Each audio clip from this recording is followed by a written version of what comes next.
બંગાળના ઉપસાગરમાં રેમલ ચક્રવાત સક્રિય થયું છે। વાવાઝોડાના પગલે પોરબંદરના દરિયામાં કરંટ દેખાયો। વરસાદની આગાહી વચ્ચે સમુદ્રમાં સામાન્ય કરંટ જોવા મળ્યો, જેના લીધે પવનની ગતિમાં તીવ્રતા અને મોજામાં ઉછાળો જોવા મળ્યો છે। તો બંગાળના ઉપસાગરમાં રેમલ ચક્રવાત સક્રિય થયું છે અને તેની અસર પશ્ચિમ બંગાળના ઘણા બધા વિસ્તારોમાં જોવા મળી રહી છે। વરસાદની પણ આગાહી કરવામાં આવી છે।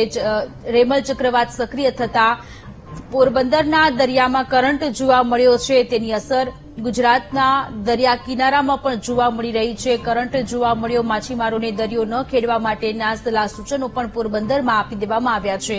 વરસાદની આગાહી વચ્ચે સમુદ્રમાં સામાન્ય કરંટ જોવા મળ્યો છે, જેના લીધે પવનની ગતિમાં તીવ્રતા અને મોજામાં ઉછાળ જોવા મળી રહ્યો છે। સંવાદદાતા ચેતન વધુ વિગતો સાથે જોડાયેલા છે। ચેતન, બંગાળના ઉપસાગરમાં રેમલ ચક્રવાત સક્રિય થયું, જેની અસર પોરબંદરના દરિયામાં જોવા મળી। અત્યારે જે વહેલી સવારથી જ અરબી સમુદ્રમાં જે છે તે સામાન્ય કરંટ અત્યારે જોવા મળી રહ્યો છે। હવામાનમાં પણ ક્યાંક બદલાવ જોવા મળી રહ્યો છે, પવનની ગતિ પણ જોવા મળી રહી છે।